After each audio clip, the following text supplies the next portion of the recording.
부동산 문제는 우리 정부에서는 이렇게 자신이 있다고 이렇게 좀 장담하고 싶습니다. 전국적으로는 부동산 가격이 오히려 하락했을 정도로 안정화되고 있습니다. 자, 현 정부에 대한 지지 여부를 떠나서 이 발언에 공감을 하는 사람은 사실 그리 많진 않을 겁니다. 지난 3년 서울시 아파트 중위 가격은 52%, 3억 원이 넘게 뛰어올랐습니다. 누구나 내 집 마련을 꿈꾸지만 서울의 아파트를 장만하려면 최저임금 기준 43년을 꼬박 모아야 합니다. 문재인 정부는 출범부터 부동산 가격을 잡을 수 있다 강한 자신감을 드러냈습니다. 시작은 전 정부에서 풀린 규제를 원상태로 돌려놓는 것이었죠. 출범 다음 달에 LTV와 DTI를 낮춰서 대출 규제를 강화하는 대책을 내놨고 또 8월에는 역대 가장 강력한 대책이라고 자부한 파리 대책을 내놨습니다. 서울 전역을 투기 과열지구로 지정했습니다. 만약에 부동산 가격이 그럼에도 불구하고 또 시간이 지난 뒤에 또 다시 오르는 기미가 보인다면 또 정부는 더 강력한 대책도 주머니 속에 많이 넣어두고 있다라는 말씀도 드립니다. 자, 당시 김수현 청와대 사회수석은요, 집값 안정을 호언하면서 내년 4월까지 집할 기회를 드리겠다라는 말도 했습니다. 특히 일각에서 제기하는 공급 확대론을 반박하며 불이 나서 불을 꺼야 하는데 그 자리에 집을 지으라는 건 온당치 않다. 지금은 불을 꺼야 할 때다라고 강조했죠. 이 부처와의 손발도 척척 맞았습니다. 집을 파는 게 좋겠다. 내년 4월까지 우리가 시간을 드렸거든요. 그 최근 몇 년 동안에 특히나 집을 엄청 많이 지었습니다. 단군 이래 최대 물량이 쏟아졌다 이렇게 이야기를 하는데 그런데 이 아파트 값이 계속 오르고 있어요. 더 이상 이걸 이대로 두게 되면은 집 없는 서민들은 내 집을 갖게 되는 희망을 갖기가 더 어려워지게 되겠다. 네, 하지만 시장은 예상과 달리 흘러갔습니다. 서울 아파트는 물론 전국 아파트 상승률도 가팔라졌습니다. 2008년 이후 10년 만에 최고치 7.7%를 기록했습니다. 실수요자들 사이에선 집값은 올랐는데 대출까지 막으니 살 방법이 없다라는 성토가 이어졌고 보름 전에 나온 21번째 대책도 흐름을 바꾸지는 못했습니다. 문 대통령은 김현미 국토부 장관을 어제 급하게 청와대로 불러들였습니다. 자, 그래서 나온 대통령의 지시사항인데요. 아주 강도 높은 처방을 주문했습니다. 먼저 실수요자, 생애 최초 구입자, 전월세 거주하는 서민들의 부담을 확실하게 줄여야 한다면서 이 최초 주택 구입자의 세부담 완화와 함께 공급 물량 확대 방안도 검토하라고 했습니다. 자, 두 번째, 다주택자를 포함해 투기성 주택 보유자에 대해서는 국민의 공감대가 높다면서 부담을 강화하라고 했고요. 세 번째, 발굴을 해서라도 공급 물량을 늘리라고 지시했습니다. 내년에 시행되는 3기 신도시 사전 청약 물량을 확대하라는 아주 디테일한 예시까지 들었죠. 자, 마지막으로 무엇보다 집값을 반드시 잡겠다는 의지가 중요하다면서 언제든지 추가 대책을 만들라고 주문했습니다. 자, 국토부 지시 이행 방안에 대한 검토에 착수했습니다. 그중에서 주목되는 게 공급 확대책인데요. 이 국토부와 한국토지주택공사는 그동안 수도권 공공택지 77만 채 주택 공급 방안을 내놓은 바가 있습니다. 왕숙, 계양, 창릉 등의 3기 신도시가 포함되어 있죠. 자, 정책적인 판단이 내려지면 얼마든지 추가로 택지를 지정하고 개발할 수 있다. 즉 4기 신도시 계획도 가능하다는 게 국토부의 기조입니다.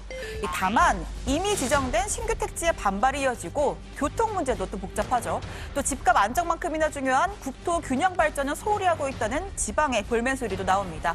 이 계획이 나와도 실제 공급까지 최소 3년은 걸리기도 하고요. 전국이 투기판으로 변하고 있는데 언제까지 뒷북 정책을 이어가려 합니까? 이제 정부의 부동산 정책은 더 이상 신뢰를 잃었습니다. 정부는 지금까지 부동산 정책의 실패를 인정하고 국민들에게 사과해야 합니다. 자, 결국 민주당의 이해찬 대표가 고개를 숙였습니다. 국민 여러분께 대단히 송구하다며 집권 여당이자 14개 광역단체장이 소속된 민주당이 대책 마련에 앞장서겠다고 말했습니다. 최근에 부동산 시장이 매우 불안정해서 국민 여러분께 대단히 송구한 말씀을 드리겠습니다.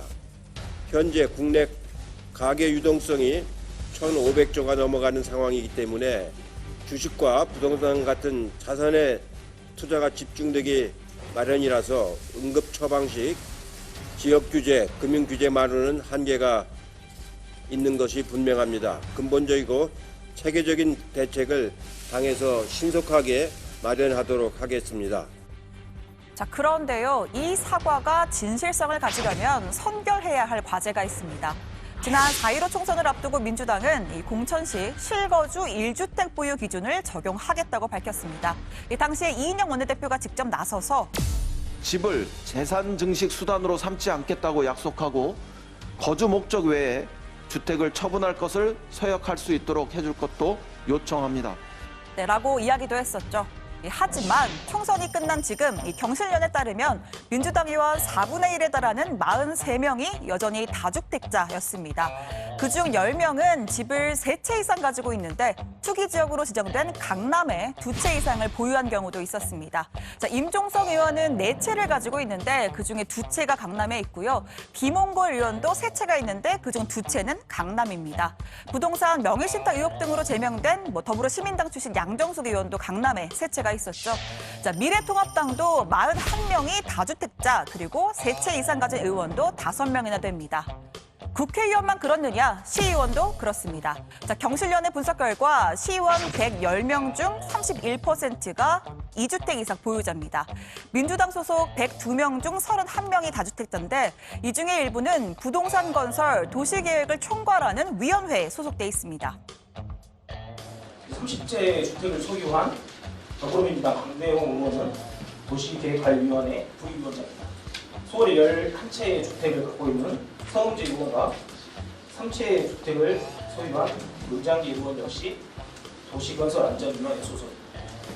이들이 과연 무주택 서민을 위한 정책을 시행할지, 서민 주거 안정을 위해 재개발 재건축 사업을 감시 감독할 수 있을지 의구심이 드는 대목입니다. 그렇습니다. 남더러 팔라고 할 거면 나부터가 팔아야 설득력이 있겠죠. 자, 어제 청와대 노영민 비서실장의 발언을 두고 청와대가 의도하지 않은 반응도 나왔는데요. 이 노 실장이 다주택 참모진에게 강력한 내각 경고를 하면서 본인도 집 한 채를 금매로 내놨다라는 설명이 있었는데, 자, 이 집 처음에는 반포 아파트로 공지를 했다가 50분 뒤에 청주 아파트로 정정을 했습니다. 이를 두고 네티즌들은 청와대가 강남의 똘똘한 한 채를 증명했다라는 반응을 보였습니다. 또 모 일간지에서는요, 이 청주 집부터 팔아야 양도세 6억 원을 아낄 수 있기 때문이라는 분석을 내놓기도 했습니다. 자, 청와대 발제 여기서 정리합니다. 실수요 보호하고 다주택은 부담 강화. 민주당 부동산 대국민 사과입니다.